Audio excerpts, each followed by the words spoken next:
receber dinheiro de dono de supermercado Uhum. e depois lá aprovar a obra do cara. Isso pra mim é vergonha. Uhum. Vergonha pra mim é o candidato do Novo, lá em Curitiba, que recebeu 4 milhões de reais na campanha e não ganhou a eleição. Uhum. Isso pra mim é vergonha. Foi em Curitiba, Agora, isso? em Curitiba. E aí, e assim, eu tô dando exemplo de Curitiba, candidato a prefeito. Sim. Fora os outros lugares.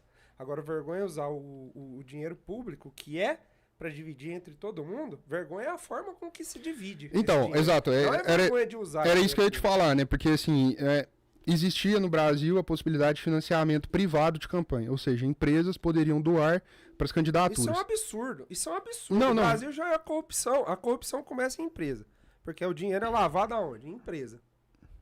E aí o cara vai lá e tem uma doação de uma empresa, você vai ter que dar um retorno para esse investimento. Todo investimento ele tem que dar retorno. Isso ficou já é escancarado, errado. especialmente da eleição de 2014, em que as empreiteiras doaram, né, as mesmas quantias para Aécio e para Dilma. Ou seja, independentemente de quem fosse eleito, haveria ali uma relação muito boa, digamos assim. Ou seja, iria receber de volta. Isso, e recebiam, Não, né? O Petrolão não existe ocorreu. isso. Bom, mas eu tô te falando que existia essa possibilidade, ou seja, um CNPJ poderia doar para uma campanha e financiar aquele candidato. Isso então, se eu não estou enganado, 17, eu posso estar errado quanto à data, mas isso foi proibido. E a partir, né, dessa proibição, somente pessoa física poderia doar para uma candidatura. Eu recebi uma doação, já antecipando, de uma pessoa física, só uma. Depende de quem, né? O quê? Quem que foi a doação? Não, tá no Divulga Cand, é público. Então, mas quem que foi? Eu, Leonardo Baldez, um amigo meu Ah. de muito tempo. Conheço ele há muito tempo, né? Assim, uma pessoa que eu admiro muito. Vou fazer os caras passar vergonha com doação, velho. Não tem essa, não. Não, tá no Divulga Cand. Eu Então, tenho raiva que todo lugar que você vai, os caras querem falar assim, não, é porque tá usando dinheiro público pra campanha. Realmente, o dinheiro que é usado nessas campanhas, os caras pegam o dinheiro, vai lá e compra voto. sim. Mas veja bem, eu vou chegar nesse ponto. O que eu quero tratar aqui com você? Existe então essa possibilidade de doação de pessoa de CNPJ, né, de pessoa jurídica, para as campanhas. Isso foi proibido. A partir de então, somente pessoas físicas poderiam doar e criaram um fundo especial, que é o tal do fundão eleitoral. Em tese, o fundão eleitoral ele foi criado para democratizar as eleições. Então, o João, que não tem tantos recursos, ele receberia uma parte do fundo para que ele pudesse minimamente ter condições de concorrer àquele cargo que ele almejava. Para produzir um material um pouco mais bonito, né? Para ter um dinheiro para colocar uma gasolina em tal lugar, conversar com as pessoas. Em tese, e esse é o problema, né? Que muitas vezes a ideia é boa só na teoria, mas na prática isso não ocorre, que é o caso do fundão. O fundão não chega para os candidatos. É isso que eu quero falar para você. Eu acho que essa discussão, dinheiro público ou não, a gente até pode entrar nisso. Peraí só um minutinho que eu acho que travou aqui.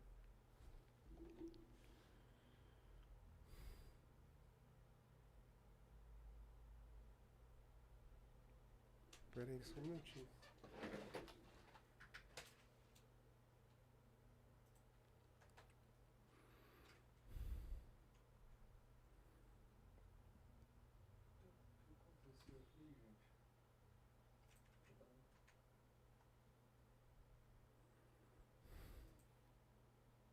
Travou?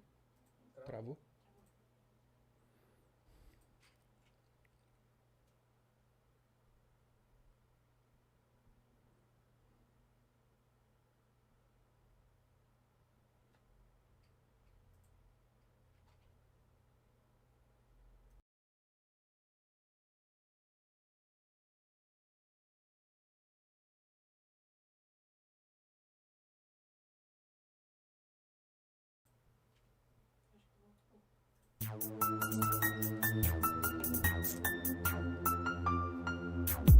Veio pra gritar, somar, pra representar as quebradas de Uberlândia Gangstar. Veio pra gritar, somar, pra representar as quebradas de Uberlândia Gangstar. Uberlândia Gangstar, pra conhecer os quatro cantos da cidade, véi, pra poder crer Zona Sul, São Gabriel. Alô, som. Voltou aí, pessoal? Se puder falar aí, se vocês puderem voltar aí. Quem estiver ouvindo aí. Tá aqui, ó. Sim. No meu tá. Coloca já a gente aí, pô. Já tá lá. Deve voltar. Deve estar.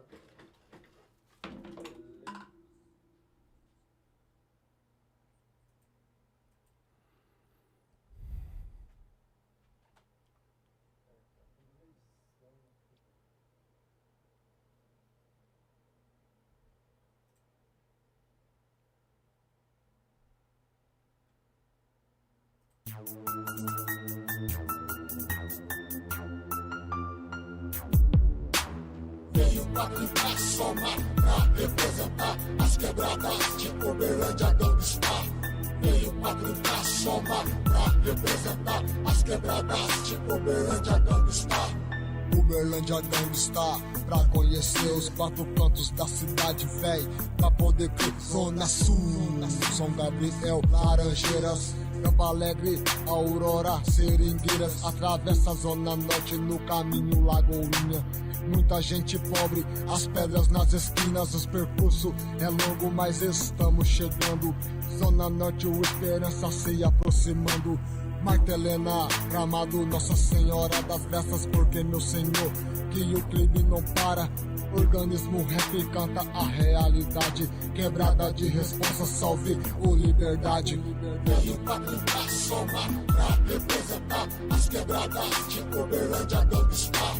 Veio pra gritar, somar, pra representar as quebradas de Uberlândia Gangsta. Muita calma que a viagem prossegue. Quebrada de responsa, salve a Zona Oeste. Luiz Lote, Caiamã, Tocantins, Mansur, Talismã, Canaã, Guarani. Louco dos loucos que colam no movimento. Show de periferia comandando. O centro é basquete de rua, dança grafite. DJ Peteca, rap nacional no limite. Os manos, a maioria tatuado de brinco, correntão ou de... Pra representar as quebradas de Uberlândia Gangsta.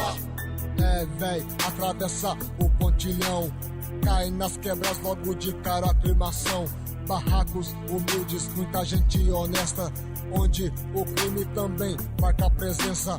Zona Leste é bem grande, irmão. Depois da aclimação ainda tem muito chão. Atravessa o Ipanema, chega o Dom Omni. Várias quebradas em torno, mais na frente o Morumbi. E pra finalizar a nossa caminhada, joga uma sinuca lá no bairro. Alô, testando. Comente aí se voltou. Perdão, pessoal. Internet aqui resolveu cair ao vivo, é assim mesmo. De vez em quando acontece. A gente tá falando sobre o fundo eleitoral. Retomando aqui. E aí, como é que é? Você explicou como que foi criado. Isso. Explica de novo como que foi criado, pra quem não pegou aí. Pra quem não pegou, então, existia a possibilidade de financiamento de campanhas por CNPJ, pessoas jurídicas, pessoas físicas. Não existia. Não, existia. Existia. Ah. Tanto que o exemplo clássico, né, que a gente... Isso ficou escancarado para a população brasileira foi na eleição de 2014, que a Dilma e o Aécio receberam dinheiro das mesmas empreiteiras, né? Porque pouco importava o vencedor. Fato é que aquelas empreiteiras teriam um acesso amplo, né, para fazer o Petrolão, por exemplo, com os 2 candidatos, independentemente de quem fosse eleito. Então... Isso aí aconteceu. E foi proibido, então, em 2017, se eu não estou enganado, a doação de pessoas jurídicas para as campanhas. Hoje, se você tem uma empresa, você não pode doar da sua empresa o dinheiro para o candidato, né? Então, eles falaram o seguinte, olha, nós precisamos então arrumar uma outra forma de financiamento de campanha. E criaram um fundão eleitoral, que é o fundo especial. A teoria, a ideia inicial do fundo eleitoral é que houvesse uma democratização das eleições. Então, o João, que não tem, né, tantos recursos financeiros, tanta capacidade econômica, ele recebesse um dinheiro público para fazer a campanha e que tivesse uma mínima chance ali de demonstrar suas ideias. Para a democracia seria isso, na teoria. Uma mínima equidade. Equidade, isso. O que não ocorreu, evidentemente. E é o que nós começamos todo esse assunto falando isso, porque eu disse, não recebi dinheiro público, porque o dinheiro não chega. O dinheiro não chega no candidato que não tem chance, entre aspas. O candidato que é pequeno, ele não recebe. Enquanto os candidatos grandes, que já são vereadores, que estão disputando a reeleição, eles recebem esse dinheiro, ou que são, sei lá, caciques políticos, né? eles recebem esse dinheiro. Então, eu acho que o grande ponto é esse. A ideia é de trazer uma democratização para a eleição, só que isso não ocorre, João, isso não ocorre. Então, assim, a gente pode falar do ideal. Tá, que legal, você recebe dinheiro público para que todo mundo tenha capacidade de fazer uma campanha bonita. Isso não acontece, então não funciona. E o que você acha que daria para fazer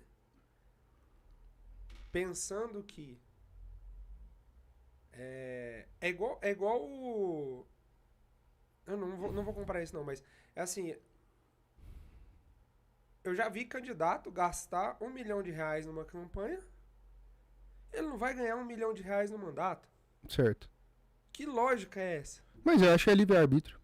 Se o cara tem dinheiro, ele quer torrar 5 bilhões pra fazer a campanha mais linda, mais impactante da história de Uberlândia, é problema dele. Eu não vejo problema. Eu não vejo problema.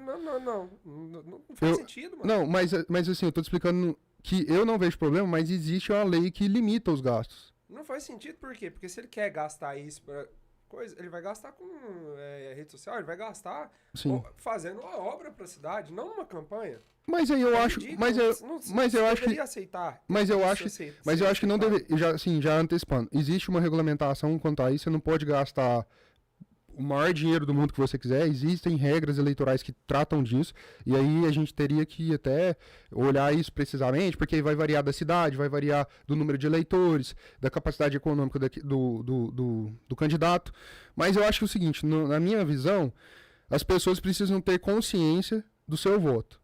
Se eu acho um absurdo o cara torrar 5 bi numa campanha, um exemplo, ele é candidato a vereador na cidade de Uberlândia, ele torrou 5 bi, eu acho que a gente tem, as pessoas precisam ter essa capacidade de fazer esse julgamento. Esse cara tá torrando dinheiro porque ele não tem conteúdo, normalmente ele não vai ter conteúdo para gastar tudo isso, e ele tá tentando ganhar na marra. Só que o que ele tá agregando para a cidade, o que ele pensa de Uberlândia, o que ele pensa de Minas Gerais, Triângulo Mineiro, do Brasil. Então, assim, na minha cabeça, as pessoas precisam arcar com as consequências das suas decisões. Seja na vida pública, seja na nossa vida privada. Você como filho, como marido, como pai, como irmão, né, como namorado, você tem que arcar com as consequências dos seus atos. Você acha que... Como que poderia fazer com que essas pessoas arquem? Porque do jeito que tá, não vai arcar. Mas as pessoas estão sofrendo com a rua esburacada, com a saúde em frangalhos, com o hospital municipal cancelando cirurgia porque não tem dinheiro, com a empresa que faz a limpeza do hospital municipal não recebendo em dia, não está ocorrendo repasse por parte da prefeitura, aí falta insumo, falta limpeza, falta cadeira para o enfermeiro descansar, para o médico descansar. Então, assim, as pessoas, elas enfrentam essa dificuldade, elas estão sofrendo com as péssimas escolhas políticas delas. Eu acho assim, só voltando, então acho... Você acha que elas têm que entender que elas estão sofrendo, e como que a gente faz pra gente... Aí a gente precisa... um papel de visibilidade, como que a gente faz pra mostrar pra exato. elas isso? E eu chamaria isso do papel da elite. Quando eu falo de elite, eu não estou falando de dinheiro, necessariamente. Elite eu falo de conhecimento, quem tem acesso a conhecimento, quem tem a capacidade de tirar um tempo do seu dia para estudar sobre determinados assuntos, sobre, pensar, nossa, isso aqui funciona de tal forma, será que daria certo ser de tal maneira? Eu acho que a gente precisa assumir esse papel. Mas muitas vezes a elite, e não só a econômica que eu estou falando, as pessoas estão preocupadas no seu final de semana, como é que eu vou ganhar mais dinheiro, como é que a banda vai tocar e vida que segue. Sendo que o entendimento do que é coletivo, isso é muito interessante, João. É o seguinte, já para pensar uma praça, tem gente que passa por uma praça e vê algum problema. Vê um poste queimado, vê tá esburacado, aquela pedrinha saiu, tá feia a praça, o mato tá alto. Ah, isso é problema de alguém. É sempre de alguém, é sempre de um terceiro. Nunca é nosso, o problema nunca é meu. A pessoa eu acho assim, quem tá nos assistindo vai entender. Cada uberlandense, quando passa por uma praça que tá com um problema, tinha que pensar assim, essa praça é minha. Não porque a propriedade é dele, mas porque ele tem que se sentir pertencente à cidade de Uberlândia. Aquela praça é de todos nós. E quando uma praça tá feia, mesmo que você tenha um ar-condicionado na sua casa, mesmo que você tenha uma televisão maravilhosa para assistir a 5ª temporada de Stranger Things aí agora, e você não frequente a praça, tem gente que depende daquela praça. Mas quando a praça tá abandonada, quando ela tá mal cuidada, atrai problemas que vai te afetar também. Então, assim, esse entendimento que é coletivo, é de todos, é de responsabilidade de todos, não só um direito, é fundamental. As pessoas precisam ter essa consciência. O que é meu é seu também, mas é nosso. A responsabilidade não é do João. Eu sou o João, mas ele também é João. Por isso eu tô falando. Não é do... O engraçado é que... É tipo o Homem-Aranha, né? O Homem-Aranha apontando assim, são 3 Homem-Aranha. Então, assim, essa responsabilidade é de todos. Então, às vezes a pessoa tá com um vazamento na frente da casa dela, há 2 meses, ela não é capaz de ligar no SIM, Serviço de Informação Municipal. De ligar no DEMAI, de mandar mensagem pro vereador. Tipo, pô, não é culpa do Paulo Sérgio, é o que nós vamos falar do Paulo Sérgio aqui, eu não tô defendendo ele, mas não é culpa do Paulo Sérgio que tá, às vezes, com vazamento, isso acontece. Não, você entende o ponto? E sabe o que o pessoal tá aprendendo agora? Acontece que a gente tá falando de formação da nossa sociedade. Sim. Né? A nossa sociedade brasileira, ela é muito nova, é muito jovem, é muito infantil ainda. Eu tava lendo um negócio bem legal sobre a China. A China tem um mantra. Primeiro, você faz pela sua família, depois você faz pela sua cidade ali, Sim. depois que você faz por você. Gente não. A gente tem uma visão de que, não, primeiro é a gente que se for dos outros. Uhum. Até uma leitura que eu fiz de um autor, o Kurt Jarvis, ele falou sobre justamente essa questão do Oriente e do Ocidente. Que muitas vezes, por exemplo, na geopolítica, para os Estados Unidos é difícil, e olha que a maior inteligência do mundo é americana, mas é difícil ter uma previsão, por exemplo, de algum movimento chinês, porque o chinês ele não está pensando nos próximos 5 anos, nos próximos 10 anos. Está pensando no próximo milênio. Então, tem essa diferença realmente, até cultural, em termos de Ocidente, Oriente, mas nós precisamos ter essa consciência, e cabe a quem tem maiores condições de levar isso, né, de levar o conhecimento, de cumprir o seu papel, não pensar só no meu, né? Eu estou me formando em Direito, daqui a pouco eu pego minha carteirinha do OAB, eu poderei falar oficialmente sou advogado, apesar de que eu já trabalho na área, como eu te disse, mas eu poderia muito bem pensar assim, vou tocar aqui no escritório, os meus processos, né, no escritório que eu trabalho, vou tocar minha vida, e não teria nada de errado nisso. Mas eu acho que cada um pode dar, sim, a sua contribuição com o todo, né? Isso não tem nada a ver com direita, com esquerda. Até um pouco, né, do que a gente estava conversando antes. Não tem nada a ver. Mas não tocou nada ainda de... Não tem nada a ver, né? Espectros. Isso. De ideologia, não tem nada a ver. É entender, né, o seu papel nisso tudo, que você tem direito, sim, e nós temos muitos pela Constituição, né? Nem sempre todos são de fato respeitados. A gente não vê isso na prática, mas nós também temos deveres. E isso vem muito da minha atuação de 2025. Agora falando mais da política mesmo, não só de cidadania, como nós vínhamos falando, da política mesmo. Pergunta assim, você fez tal movimento político, você apresentou tal documento, você fez tal coisa, e nós vamos falar de cada uma delas, porque você é suplente de vereador. Primeiro que eu não sou o primeiro suplente. A mídia, muitas vezes, fala de uma forma... Eles trataram de mim dessa maneira, e eu fiquei muito incomodado. Eu fiz questão de falar com eles, falei assim, não, peraí, quando vocês falam que eu sou suplente, parece que eu sou o primeiro suplente, e que eu tô fazendo algo, que eu tô fazendo isso que vocês estão reportando, para ter algum benefício. Desculpa, o que não é verdade. O que não é verdade. Eu sou, sei lá, 5º suplente? Não sei, tem gente na minha frente. Eu até brinco, pode morrer uns 10. Não, pode ir um ônibus aí. Pode morrer uns 10. Eu não vou assumir. O PSDB era coligado com quem? Com...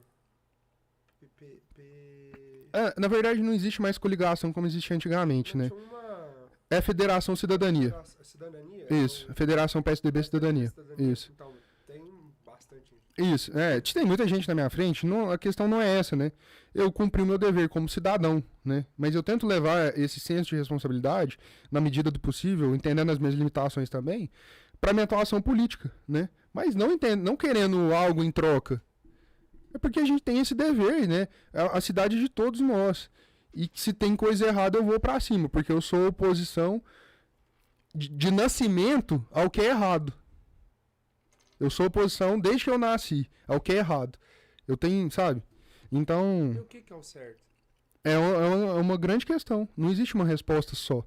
Para muitas coisas a gente tem claramente definido o que é certo e o que é errado, né? Quando você vê um vereador, por exemplo, na cidade de Uberlândia, que confessou a prática do crime de peculato, que nós chamamos de rachadinha, popularmente, ele confessou para o Ministério Público